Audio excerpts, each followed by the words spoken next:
Alhamdulillahilladzi yatarahamu ibaduhul mu'minun wa bi inayatihi wa taufiqihi yatadzudzulun. Asyhadu an la ilaha illallah wahdahu la syarikalah wa asyhadu anna Muhammadan abduhu wa rasuluhu amma ba'du. Alhamdulillah sudah sepantasnya lah kita panjatkan puji dan syukur kehadirat Allah Subhanahu wa taala, karena dengan kudrah dan iradahnya lah pada hari ini kita masih diberi kesehatan dan kesempatan sehingga bisa melaksanakan ibadah saum. Mudah-mudahan Allah senantiasa memberikan kita kesehatan, kekuatan, rahmat, dan barokahnya sehingga kita bisa melaksanakan ibadah saum pada tahun ini dengan khusyuk dan tumanina. Sahabat pilah pencinta kajian online geram PC Persis Bale Endah, insya Allah pada saat ini saya akan menemani sahabat pilah sambil menunggu berbuka saum dengan tema al-lagu. Apa itu al-lagu?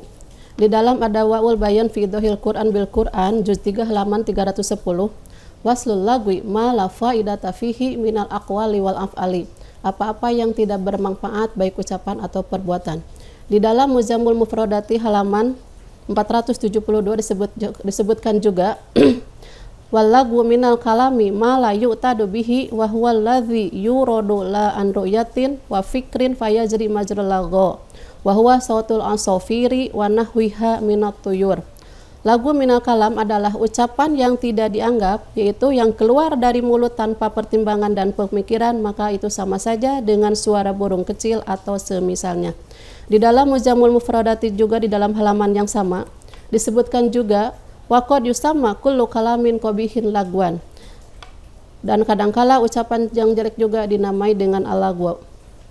Dari ketiga definisi tersebut dapat disimpulkan bahwa pertama, lagu itu adalah ucapan dan perbuatan yang tidak bermanfaat. Yang kedua, lagu minal kalam adalah apa yang keluar dari mulut tanpa dipertimbangkan dan dipikirkan terlebih dahulu.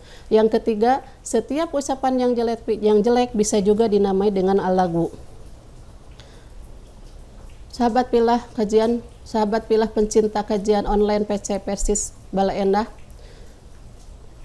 yang menjadi dasar pokok antara manusia dengan hewan, yaitu Allah Subhanahu wa taala menganugerahi manusia yaitu akal, sehingga dengan akalnya itu manusia bisa membedakan mana yang benar dan yang salah, sedangkan binatang digerakkan oleh syahwatnya. Oleh karena itu manusia diberi akal, maka ketika bertindak atau berbuat maka dia akan diperhatikan dahulu, dipertimbangkan dahulu apakah perbuatannya ini atau ucapannya ini akan menyinggung atau menyakiti hati orang lain. Begitu juga dengan kalam, dengan ucapan. Ketika manusia berucap, maka dia ketika berucap dia akan perhatikan dulu, akan dipertimbangkan dulu apakah ucapannya ini akan menyakiti hati orang lain atau akan mengganggu hati orang lain. Karena dengan ucapan itu kadang-kadang orang bisa naik ke tingkat yang lebih tinggi atau turun ke derajat yang lebih rendah. Bahkan dengan ucapan itu juga manusia bisa selamat atau bisa juga celaka, sebagaimana hadis Rasulullah, salamatul insan min hibdi lisan, selamatnya manusia itu tergantung dari menjaga ucapannya. Lidah itu hanyalah sekerat daging kecil yang lembut, tetapi dengan lidah itu bisa merusak hubungan yang kokoh dan juga bisa merusak ikatan yang kuat. Ali radhiyallahu anhu berkata, lidah itu bagaikan singa, apabila kalian melepaskannya maka lidah itu akan mencelakainya. Di dalam pepatah dikatakan lidah bagaikan pedang. Kenapa disebutkan sebagai pedang? Karena katanya ketika hati sudah tersakiti, katanya bagai di saya sebilah pedang. Oleh karena itu Rasulullah SAW bersabda, ihfad lisanaka, jagalah lidahmu. Man kana yu'minu billahi wal yaumil akhir falyaqul khairan aw liyasmut. Barang siapa yang beriman kepada Allah dan hari akhir, maka hendaklah dia mengucapkan yang baik atau tidak bisa diam. Dengan ucapan kadangkala bisa merusak hubungan persaudaraan, bisa merenggangkan persahabatan, bahkan bisa juga terjadinya perceraian antara suami dan istri. Dan ucapan itu juga bisa menjerumuskan seseorang ke dalam neraka jahanam selama 70 tahun. Seorang sahabat bertanya kepada Rasulullah SAW, ya Rasulullah, apa yang menjadi penyebab terbesar seseorang bisa masuk neraka? Rasulullah SAW menjawab, yaitu karena lidah dan kemaluannya. Nauzubillahi min dalik. Oleh karena itu seorang muslim yang baik itu adalah seorang muslim yang bisa menjaga keselamatan saudaranya dari lidah dan ucapannya. Sebagaimana di dalam hadis dalam riwayat Bukhari, Bismillahirrahmanirrahim. Al-muslimu man salamatal muslimuna min lisanihi wa yadihi. Muslim itu adalah yang muslim lainnya selamat dari kejahatan lidah dan ucapannya. Oleh karena itu, kita harus selalu waspada, harus selalu ingat karena malaikat raqib dan atid setiap menit, setiap jam, setiap menit, setiap detik, setiap menit, setiap jam mengawasi kita sebagaimana di dalam Quran surat Qaf, a'udzubillahi minasyaitonirrajim. Ma yalfidu min qaulin illa ladaihi raqibun atid, dan tidaklah apa yang ucapkan itu kecuali ada malaikat yang selalu hadir mengawasi kita. Nah, sekarang bagaimana sikap seorang mukmin terhadap perbuatan lagu? Di dalam Quran surat Al-Mu'minun, a'udzubillahi minasyaitonirrajim. Walladzina hum 'anil lagwi muridun, dan orang-orang yang menjauhkan diri dari perbuatan dan perkataan yang tidak bermanfaat. Di dalam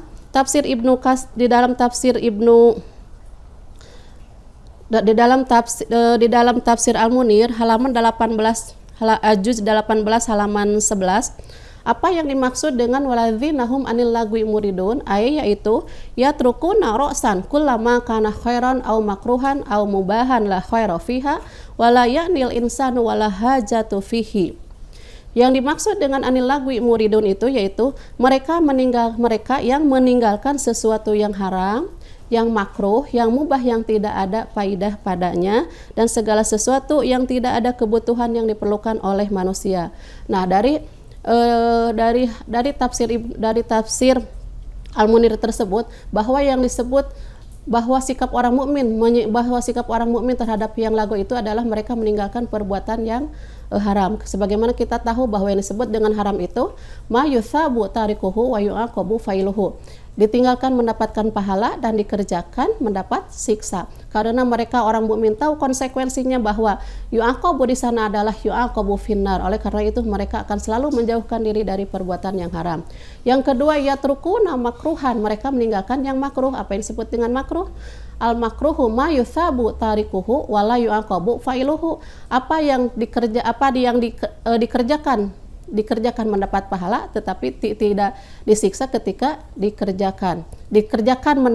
mendapat pahala ketika ditinggalkan, dikerjakan tidak disiksa. Tetapi mereka masih berasumsi bahwa melakukan perbuatan yang mahrum mereka adalah merasa aman-aman saja, padahal melakukan perbuatan yang mahrum adalah perbuatan yang merugikan karena ketika dikerjakan tidak mendapat, karena ketika ditinggalkan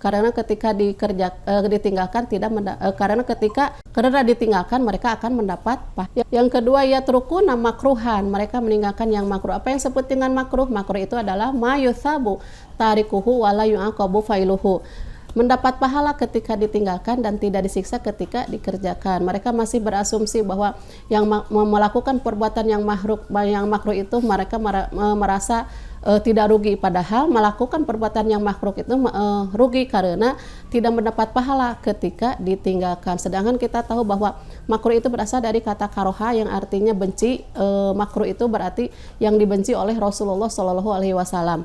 Yang ketiga, yatrukuna mubahan la khaira, mereka meninggalkan yang mubah yang tidak bermanfaat. Perlu digarisbawahi, di sini disebut mubahan la khaira, berarti ada yang mubah khaira. Bagaimana cara kita menyikapinya aja. Di dalam tafsir Al-Munir juga disebutkan contohnya seperti menonton TV, baca majalah, main kartu. Bagaimana cara kita menyikapinya supaya nonton TV kita itu bisa menjadi mubahan khairan atau mubahan la khairan. Ketika kita menonton TV, apabila kita menonton TV ternyata menontonnya itu banyak program-program atau channel-channel yang tidak bermanfaat bagi kita, maka itu termasuk kepada mubahan la khaira. Begitu juga dengan membaca majalah. Ketika kita membaca majalah tetapi ketika dibaca itu tidak ada manfaatnya, tidak ada ilmunya,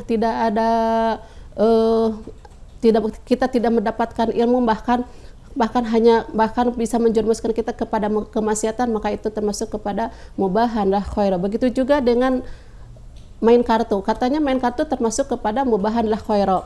Mengapa main kartu bisa disebut kepada mubahan la khaira? Coba kita perhatikan. Ketika orang yang sedang main kartu, kita perhatikan mereka bisa diam, bisa duduk berjam-jam, bisa berduduk berjam-jam dengan bermain kartu, padahal itu kan termasuk kepada membuang-buang waktunya, sayang. waktu berjam-jam hanya dipakai untuk main kartu, meskipun main kartunya tidak memasang uang misalkan, itu termasuk kepada mubahan khairan. Sedangkan kita tahu bahwa sikap seorang muslim, tanda ciri seorang muslim itu adalah bisa meninggalkan apa yang tidak bermanfaat, sebagaimana di dalam hadis riwayat At-Tirmidzi dari Abi Hurairah. Bismillahirrahmanirrahim. An Abi Hurairah qala Rasulullah sallallahu alaihi wasallam min husni islamil mar'i tarkuhu ma la ya'nihi.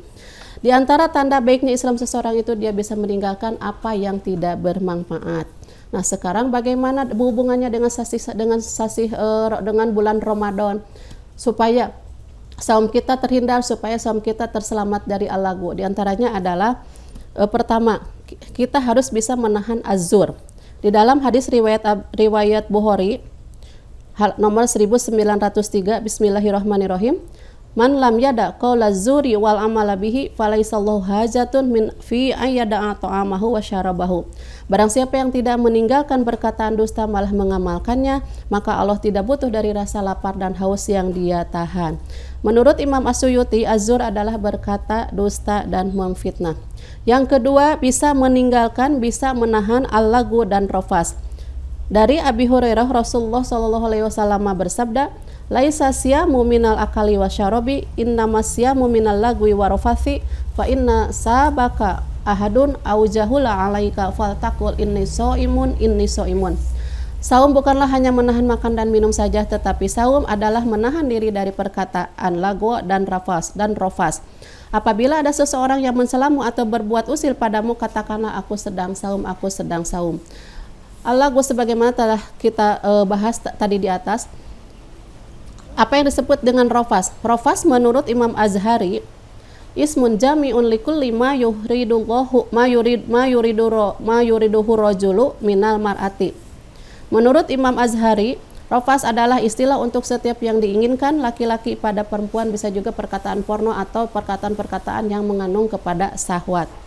Yang ketiga, bisa menahan atau meninggalkan kemaksiatan. Kebalikan dari maksiat adalah takwa, taat, istiqomah. Oleh karena itu, orang yang takwa, orang yang istiqomah, orang yang taat, insya Allah dia bisa meninggalkan perbuatan yang maksiat. Ada tiga pokok penyebab seseorang bisa terjerumus kepada kemaksiatan. Di antaranya adalah satu, hatinya sudah tergantung kepada selain Allah. Kedua, menaati kekuatan amarah. Yang ketiga, menaati kekuatan syahwat. Sebagaimana di dalam surat Al-Furqan ayat 68, Allah Subhanahu wa taala berfirman, A'udzubillahi minasyaitonirrajim. Walladzina yad'una ma'allahi ilahan akhar fala taqtulun nafsal lati haramallahu illa bil haqq wala yaznuna wa may yaf'al dzalika yalqan athama. Dan orang yang menyembah Tuhan selain Allah dan membunuh jiwa yang diharamkan kecuali dengan alasan yang benar dan tidak juga berzina, barang siapa yang melakukan demikian niscaya dia akan mendapatkan pahalanya atau dosanya. Sahabat pencinta kajian online PC Persis Balendah, mungkin itu yang dapat saya sampaikan. Mudah-mudahan apa yang saya sampaikan itu merupakan tazkirah bagi saya pribadi dan juga bermanfaat bagi yang lainnya, dan mudah-mudahan kita bisa memelihara, menjaga saum kita dari al-lagwu, dan mudah-mudahan juga Allah Subhanahu wa taala menerima ibadah saum kita dan ibadah yang lainnya. Amin ya rabbal alamin. Aqulu qouli hadza wa astaghfirullah li wa lakum. Rabbana atina fid dunya hasanah wa fil akhirati hasanah wa qina adzabannar. Wassalamualaikum warahmatullahi wabarakatuh.